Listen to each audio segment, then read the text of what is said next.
요나서 보겠습니다. 요나서 1장 17절부터 2장 10절까지 또 교독하겠습니다. 제가 먼저 읽겠습니다. 주님께서는 큰 물고기 한 마리를 마련하여 두셨다가 유나를 삼키게 하셨다. 유나는 사흘 밤낮을 그 물고기 뱃속에서 지냈다.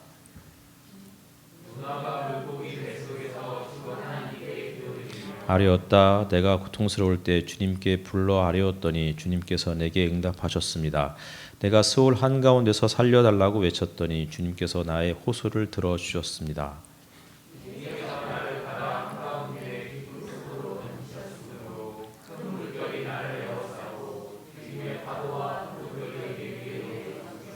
내가 주님께 아뢰기를 주님의 눈앞에서 쫓겨났어도 내가 반드시 주님 계신 성전을 다시 바라보겠습니다 하였습니다.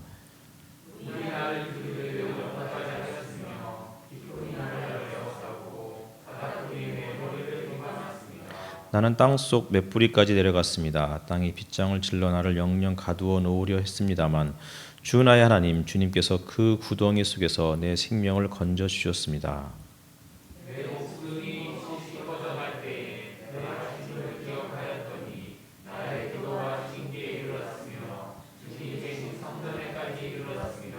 헛된 우상을 섬기는 자들은 주님께서 베풀어 주신 은혜를 저버립니다.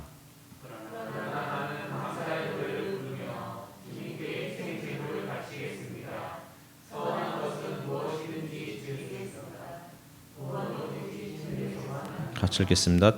주님께서 그 물고기에게 명하시니 물고기가 유나를 무태다가 뱉어냈다. 아멘. 돌아오시면서 또 인사 잠깐 나누실까요? 네. 얼굴빛이 별로 안 좋으신 분들은 어제 이제 자전거를 타신 분들이고 그래서 생생하신 분들은 어제 편안하게 집에서 쉬신 분들이 아닐까 싶습니다. 제가 하루 동안에 자전거를 얼마나 탔나 계산을 해보니까 대략 한 70여 킬로를 탄 것 같더라고요. 그러니까 예전에 이제 2년 한 반 전까지는 어쨌든 집에서 교회까지 자전거로 출퇴근을 했었는데 그때는 이제 집에서 여기까지가 19점 몇 킬로예요. 근 20킬로 정도 되니까 왕복 아침에 와서 또 저녁에 자전거로 이제 하루에 40킬로 정도를 탔던 셈이죠. 그러다가 2년 반 만에 자전거를 타게 되니까 얼마나 힘들던지. 근데 저는 또 이제 동구 끝에 살잖아요. 다 유성구청에서 모이는데 다 대부분 다 그 동네에서 사시는 분들이고 심지어 어떤 분은 전민동에서 출발하신 분 있어요. 전민동하고 대청댐은 코앞인데 사실은.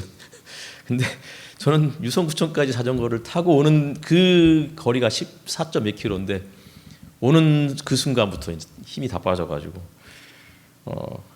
과연 대청댐까지 갈 수 있을까 싶었는데 어쨌든 뭐 또 가야 되잖아요. 또 대청댐까지 갔다가 거기에서 또 다시 이제 파남동까지 또 가야 되는 거예요.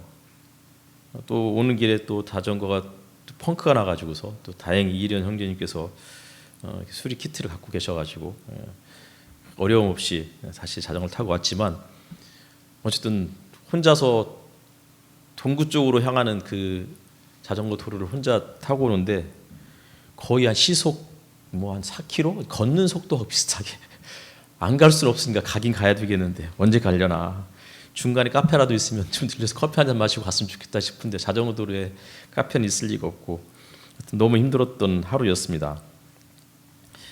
근데 이제 자전거를 몰면서 이렇게 가다가 이제 돌아오는 길이었으니까 이제 석양이 이렇게 그 산과 그리고 대청 호수를 이렇게 비추고 있잖아요.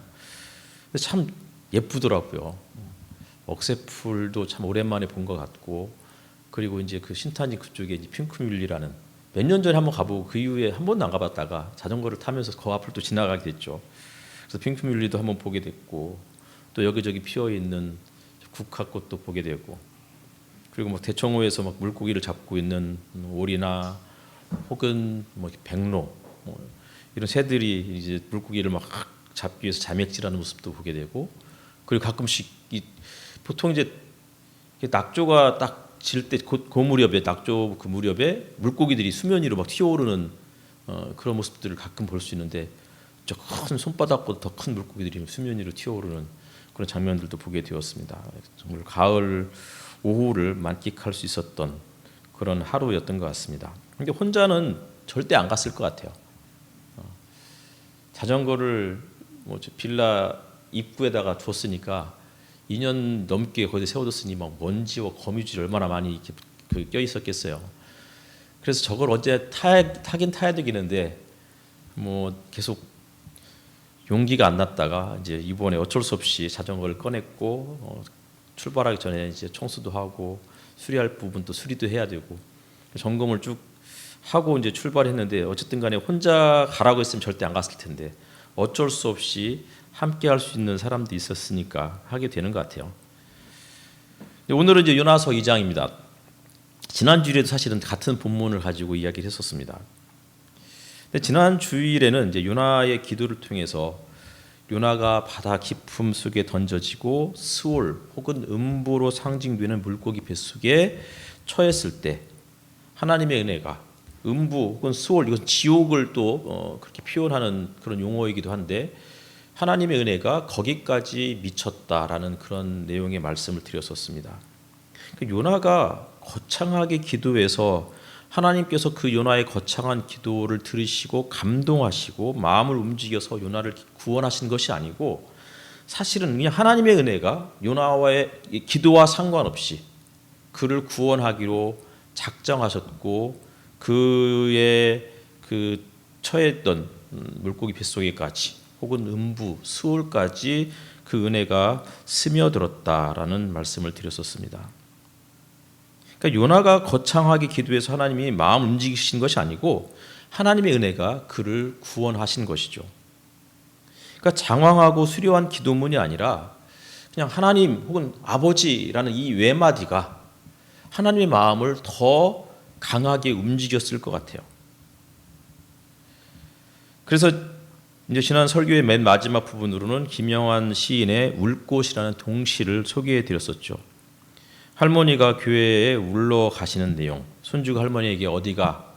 라고 물었더니 할머니가 예배당 간다고. 그래서 왜 예배당 가느냐? 그랬더니 울러 간다고. 왜 예배당 가서 우냐? 했더니 울 곳이 없다고. 이런 아주 진짜 단순한 동시죠. 진짜 말 그대로. 그런데 아주 이 짧은 간결한 이 시가 우리에게 주는 어떤 울림이 있는 거잖아요. 손주가 할머니 어디가? 그랬을 때 할머니가 막 정말 청산유수처럼 막 한 10여 행 이상의 그런 시를 이렇게 그런 식으로 썼다고 그러면 그 시는 별로 재미없었을 거예요. 감동이 없었을 거라고요. 근데 불과 아주 짧은 이 동시는 그 시를 읽는 모든 사람들의 마음을 감동시키기에 충분한 그런 기도였다, 그런 시였다라고 말씀드렸습니다. 그러니까 기도는 뭐냐? 기도는 그냥 우는 것이 아닐까? 기도가 뭡니까? 라고 물어보면은 기도는 장황하게 혹은 유려한 문체로 화려하게 청산유수처럼 막 줄줄줄 무언가를 내뱉는 것이 기도가 아니고 그냥 우는 거예요. 근데 우는 사람은 장황하고 거창하게 기도할 수가 없어요. 우는 사람의 말은 청산유수가 될 수 없어요. 울음소리에 목이 메이고 눈물이 앞을 가리는 상황에서 그런 사람들의 기도는 단순해지죠. 예전에 이산가족 상봉 같은 거 할 때 그냥 별 얘기 안 하잖아요. 그냥 어머니 하고서 하고 부둥켜 안고. 오늘은 그런 관점에서 요나의 기도문을 조금 더 살펴보려고 그럽니다. 요나는 1장에서 하나님의 사명을 저버리고 정반대 방향으로 달아났던 인물이었습니다. 하나님의 얼굴을 피해서 니느웨가 아니라 다시스로 향했습니다. 그러자 하나님께서 그를 찾아 나서셨습니다. 배 밑창으로 내려가서 죽은 만큼 깊은 잠에 빠져들었던 요나를 하나님은 풍랑을 일으켜서 그를 깨우려 하셨지만 그는 일어나지 않았습니다. 그러자 이번에는 이방인 선장을 통해서 하나님이 요나를 깨우는 장면으로 그렇게 이어지게 되죠. 하나님의 사명을 저버리자 자연과 세상이 하나님의 사명을 받은 자의 잠을 깨우는 장면입니다. 세상을 구원하고 하나님의 사랑과 은혜를 세상에 전해야 하는 교회가 깊은 잠에 빠져들었을 때 세상이 소리치면서 깨우는 그런 형국이죠. 실명을 거론해서 좀 그렇지만 전광훈, 오정현, 김사만 이런 사람들이 한국 교회를 대표하는 목회자들이고 그들이 목회하는 교회가 한국 교회를 대표하는 교회가 되었습니다.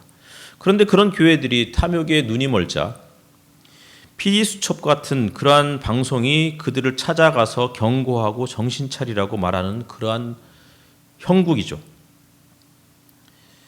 근데 우리 그리스도인들은 이렇게 생각하는 거예요. 그런 게 뭐가 어떠냐. 나름의 이유가 있을 것이다. 나름의 사정이 분명히 있을 것이다. 하나님께서 세우신 자들이니 하나님께서 심판하실 것이다. 이렇게 우리가 그들을 두둔하죠. 근데 요나가 하나님의 명을 어기고 달아났을 때 하나님께서 요나를 깨우게 하셨던 수단은 무엇이었느냐면 자연과 그리고 이방인이었습니다. 전광훈이 잘못하면 가까운 사람들이 먼저 그를 찾아가서 정신 차리라고 말을 해야 하는데 아무도 그런 이야기를 하지 않는 거죠. 그렇게 찾아가는 사람은 웬 오지랖이냐 이런 비난을 받기에 아마 거의 받을 수밖에 없는 그런 상황이 될 것 같아요.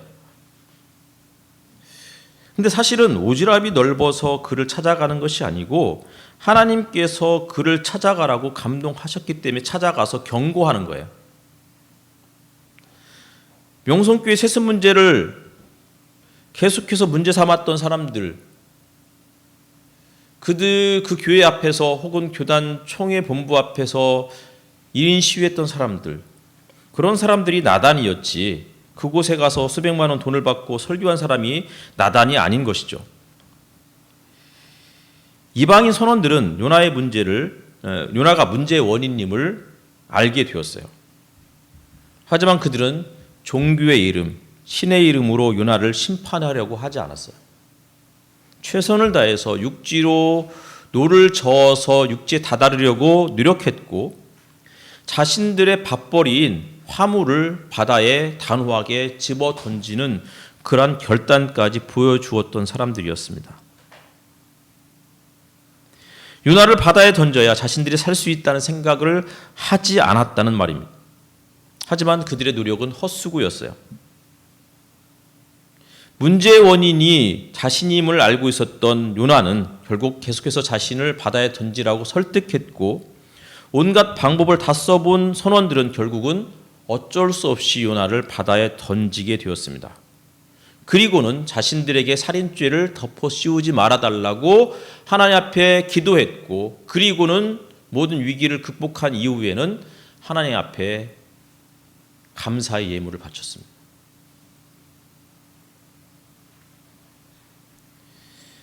바닷속에 던져진 요나를 위해서 하나님께서는 큰 물고기 한 마리를 마련해 두셨다가 그를 삼키게 하셨습니다.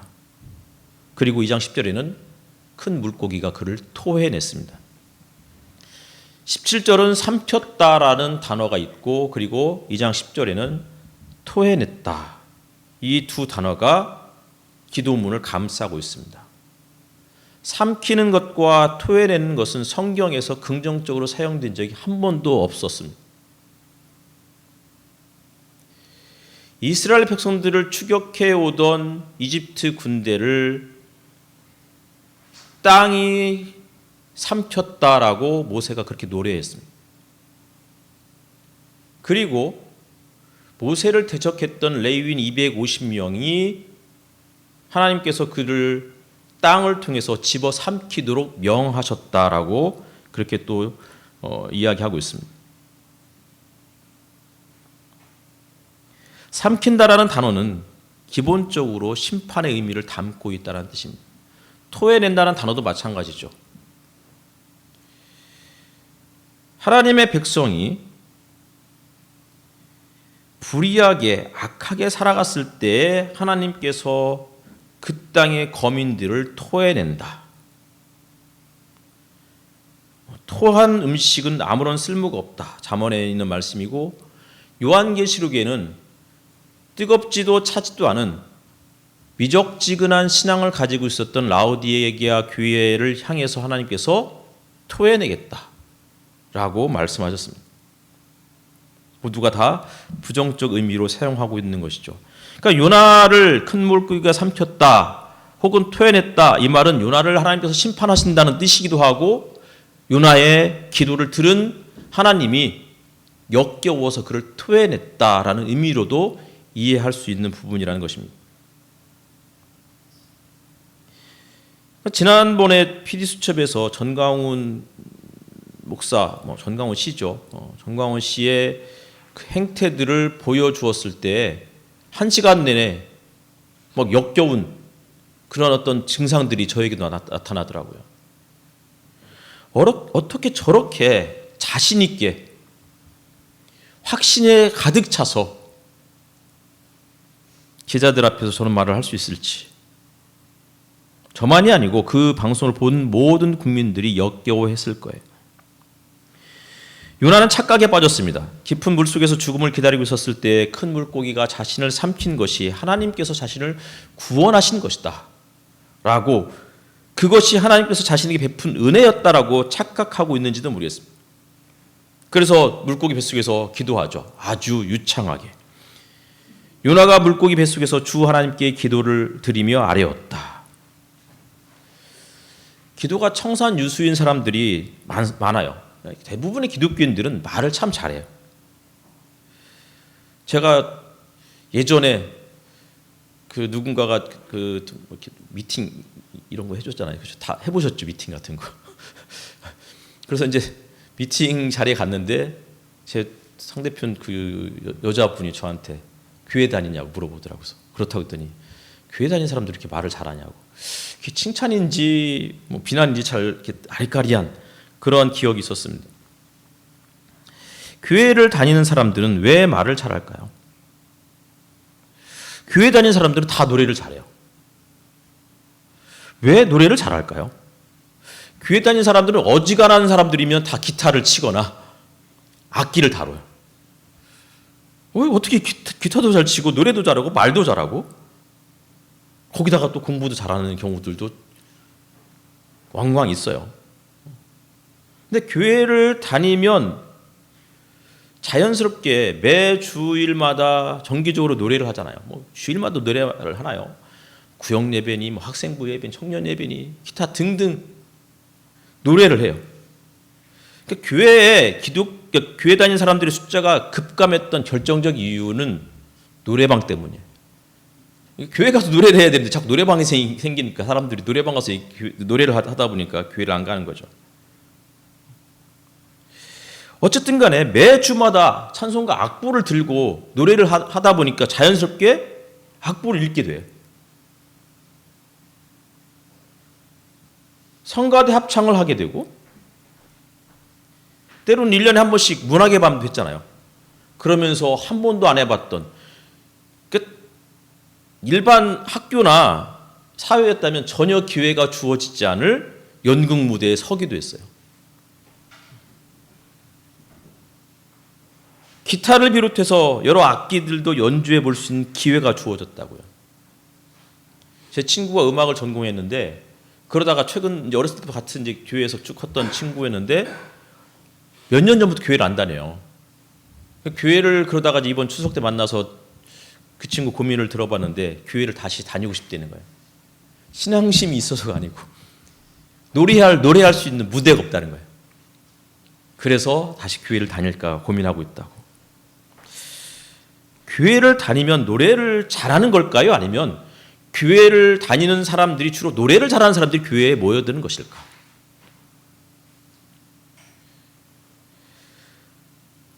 축구도 마찬가지죠. 그렇죠?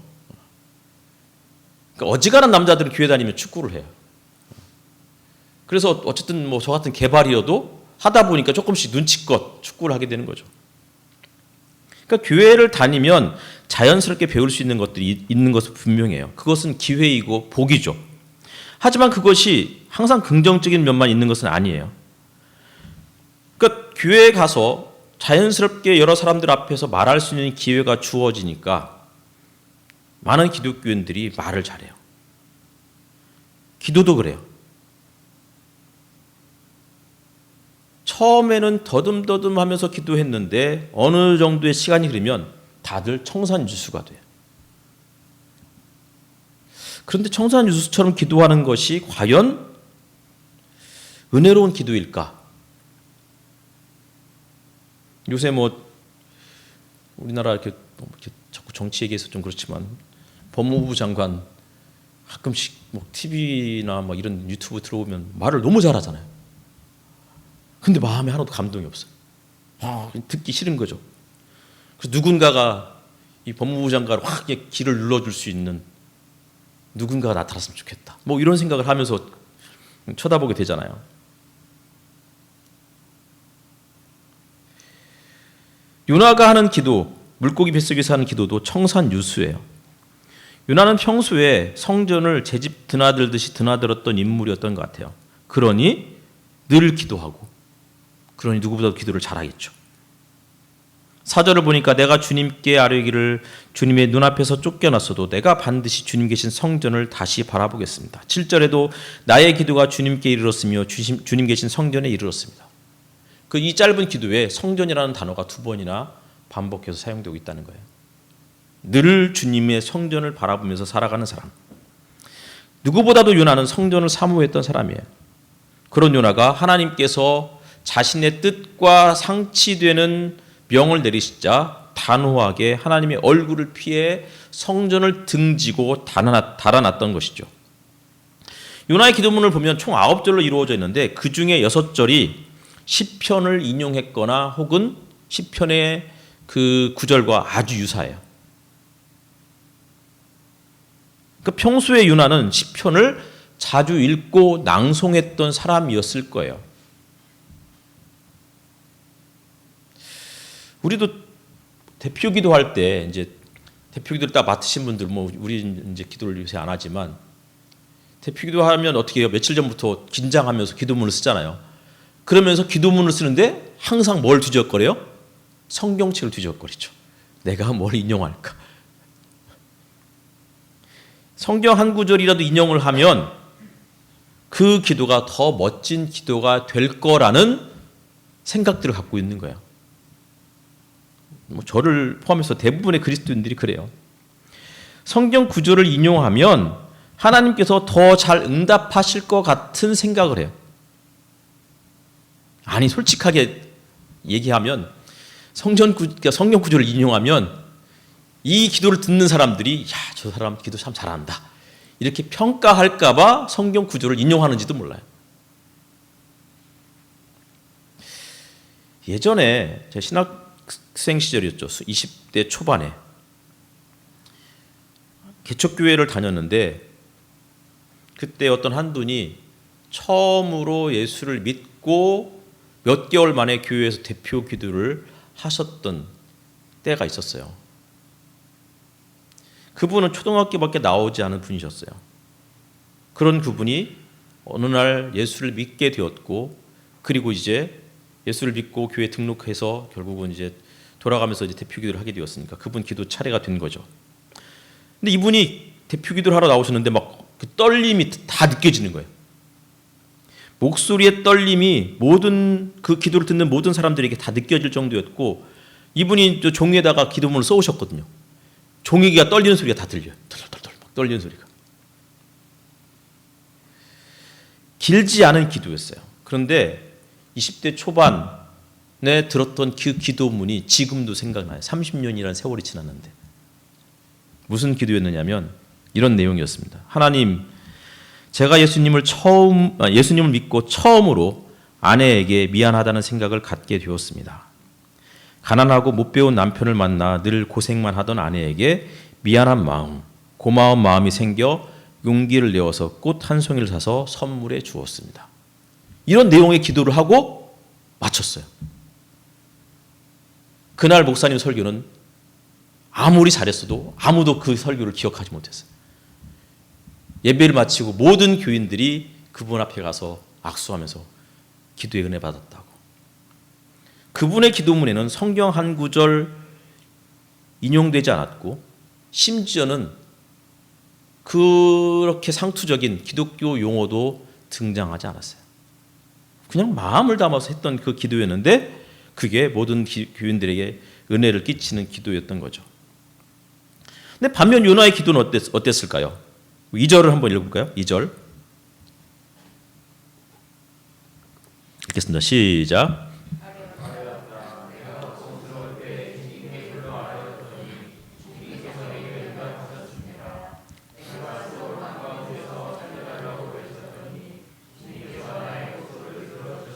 4절도 보겠습니다. 시작.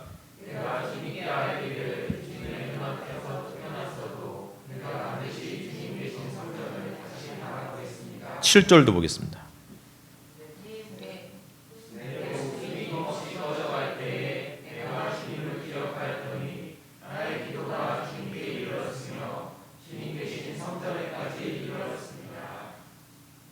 팔 절과 9절도 보겠습니다.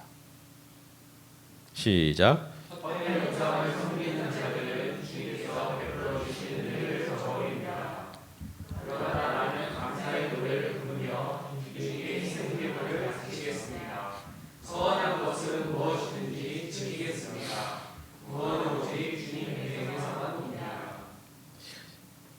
반복해서 등장하고 있는 단어가 뭘까요? 나입니다. 내가 고통스러울 때, 내가 스스로 한가운데서 살려달라고 외쳤더니, 내가 주님께 아뢰기를, 내가 반드시 주님 계신 성전을 바라보겠습니다. 내 목숨이 힘없이 꺼져갈 때 내가 주님을 기억하였더니 나의 기도가 주님께 이르렀으며, 나는 감사의 노래를 부르며 소원한 것은 무엇이든지 다 지키겠습니다. 저는 언제부턴가 간증을 듣지 않아요. 간증을 듣지 않는 이유는 간증이라는 미명하에 자기 자랑을 너무 많이 늘어놓는 것들이 듣기가 싫은 거예요. 일전에 한 후배가 서울에서 자기를 좀 만나자고 그러더라고요. 그러면서 점심을 근사하게 스테이크를 사주겠다고 그래서 또 먹는 거에 워낙 약한 제가 또 서울까지 올라갔어요. 갔는데 레스토랑으로 저를 데려가는 게 아니고 무슨 이상한 그 어떤 회사의 뭐 공연장 같은 그런 곳이었어요. 그러니까 행사장인 거죠. 그래서 막 음식들이 쫙 차려지는데 음식을 먹기 전에 갑자기 사람들이 한두 명씩 올라와서 무언가를 이제 발표를 하는 거예요. 봤더니 다단계였던 거예요. 자기가 뭘 해서 이러이러한 그 단계까지 올라갔고, 그러면서 한 해 자기 수입이 몇 억이라고. 음식을 앞에 두고서 그런 이야기를 한 2, 30분을 듣는데 듣는 게 너무 힘들었어요. 이게 얼마짜리 스테이크인지 잘 모르겠지만 스테이크를 먹을 수가 없겠더라고요. 그래도 어떻게 해요? 거기까지 갔으니까. 또 후배 때문이라도 꾸역꾸역 먹고 먹자마자 그 자리를 서둘러서 나와버렸어요. 그리고는 절대 나를 그런 데로 부르지 마라. 단호하게 이야기했죠. 제가 그 자리가 불편했던 것은 그런 자기 자랑에 도취했던 사람들의 이야기가 불편했던 것뿐만 아니라 그 자리에 올라설 수 없는 대다수의 그 다단계 일을 하시는 분들, 그 사람들은 어떤 마음이었을까? 그러니까 그 무대에 선 사람들의 이야기를 들으면서 부러워하는 마음으로 쳐다봤을 것 같고, 혹은 열등감에 빠져서 나는 왜 안 될까? 스스로를 자책하는 모습들이 상상이 됐어요. 예전에 가정교회 세미나를 참석을 마지막으로 했었어요. 제가 거기가 마지막이 된 이유는 2박 3일 내내 저녁 때 전국에서 모여든 목사들 중에서 가정교회 세미나에서 나름 정착하고 성공한 목사들이 간증하는 시간이 있어요.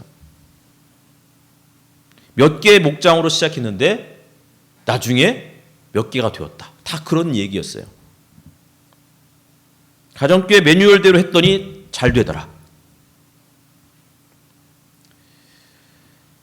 그런데 그 자리에 가난한 개척교회 목사 부부가 참석을 했었고, 모든 시간이 다 마무리가 되고 돌아가는데 제가 그 두 사람이 이야기하는 것을 우연히 듣게 되었어요.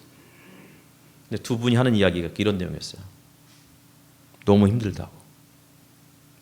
위로받으러 왔는데 오히려 열등감만 생기고 다음부터는 오지 않겠다고. 그 세미나에 참석하기 위해서 그 부부가, 가난한 개척교회 목사 부부가 30-40만 원을 냈을 거예요. 그 이야기를 듣고서 가정교회 사역훈련원이라는 홈페이지에다가 글을 썼어요. 간증을, 이런 식의 간증은 조금 지양했으면 좋겠습니다 라고 올렸다가 어마어마한 비난의 댓글들을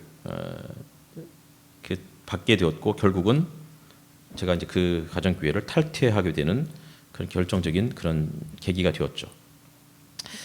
간증이라는 것은 그런 게 아니에요. 나를 자랑하는 게 간증이 되어서는 안 돼.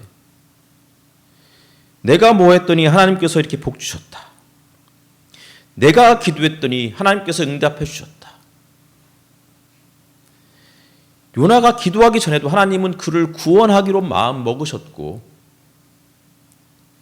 요나가 도망갔어도 하나님은 그를 찾아가기로 마음 먹으셨고, 요나가 하나님의 얼굴을 피했을 때 하나님은 자존심 다 내던지시고 요나에게 얼굴을 내밀기로 작정하신 분이셨어요. 그런데 우리들의 간증은 이래요. 내가 뭐 했더니. 이런 간증은 이제 그만 들었으면 좋겠어요. 지난주 중에는 한 친구 목사를 만났는데, 저희 후배인 대형교회 목사가 사모 세미나를 하는 자리에서 그 목사의 아내가 나와서 그 자리에 있는 수많은 목회자 아내들에게 이런 이야기를 했대요. 오죽 못났으면 교회를 개척한 지 몇 년이 지났는데도 그 모양이냐고. 어떻게 그럴 수 있느냐고. 하나님이 은혜를 베푸시고 하나님이 능력 많으신 분인데, 전능하신 분이신데 어떻게 맨날 이런 모양, 이 모양으로 목회하느냐고. 언제까지 우리는 그런 간증을 들어야 할까요?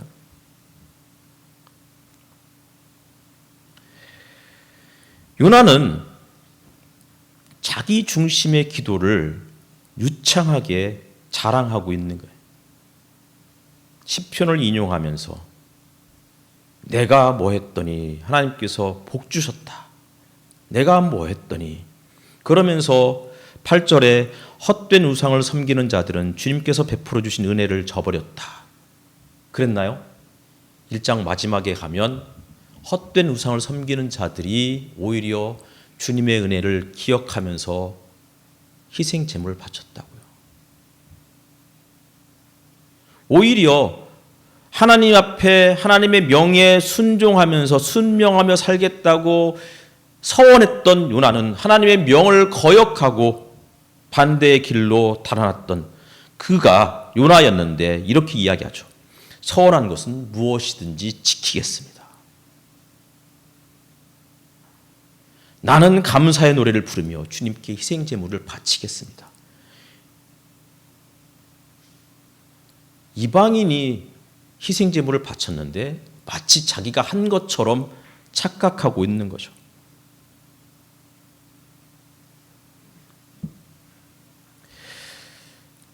마칠 시간이 되어서 마무리하겠습니다. 기도란 무엇일까요? 기도는 마음에 꼭꼭 감추어둔 말할 수 없는 우리들의 그 비밀을 아주 단순한 용어로 고백하는 그 자체가 이미 기도다라고 말씀을 드렸습니다. 하나님을 기억하는 그 자체로만으로도 이미 기도가 시작이 되는 것이다 라고 말씀을 드렸습니다. 은혜는 그것을 기억하는 사람, 내가 잘나서가 아니고 내가 무언가를 해서가 아니고 그분이 내가 부족했음에도 불구하고 나를 살리기로 작정하셨고 내가 은혜를 저버렸음에도 불구하고 그분이 나에게 은혜를 베풀어 주셨다. 얼마 전에 구입했던 시집 한 권의 한 시를 읽고 마치겠습니다. 나는 오래된 거리처럼 너를 사랑하고 라는 시집에 진은영이라는 시인이 쓴 어울린다라는 시의 한 구절입니다. 너에게는 피에 젖은 오후가 어울린다. 죽은 나무 트럼펫이 바람에 황금빛 소음을 불어댄다. 너에게는 이런 희망이 어울린다. 식초에 담가둔 흰 달걀들처럼 부서지는 희망이. 너에게는 2월이 잘 어울린다. 하루나 이틀쯤 모자라는 슬픔이. 너에게는 토요일이 잘 어울린다. 부서진 벤치에 앉아 누군가 내내 기다리던. 너에게는 촛불 앞에서 흔들리는 흰 얼굴이 어울린다. 어둠과 빛을 나는 이너의 얼굴이. 나는 조용한 개들과 잠든 깃털, 새벽에 술집에서 잃어버린 식구를 찾고 있다. 너에게 어울리는. 너에게는 내가 잘 어울린다. 우리는 손을 잡고 어둠을 헤엄치고 빗속을 걷는다. 내 손에는 끈적거리는 달콤한 망고들, 내 영혼에는 망각을 자르는 가위들 솟아나는 저녁이 잘 어울린다. 너에게는 어린 시절의 비밀이, 너에게는 빈 채장이 어울린다. 피에 젖은 오후의 하늘로 날아오르는 새들이. 기도하겠습니다.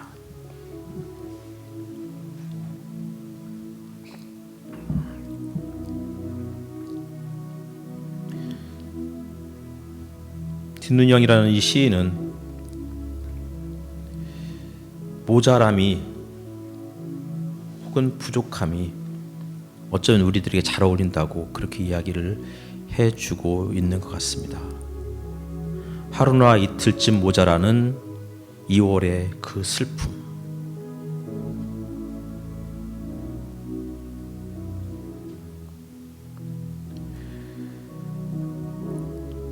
무언가 부족하고 무언가 결핍되어 있을 때, 그 결핍을 내 힘으로 채울 수 없을 때 누군가가 채워주는 그 마음의 여백, 그것이 은혜의 자리가 아닐까 싶습니다. 그 은혜의 자리로 우리 하나님께서 우리를 초대하고 계십니다.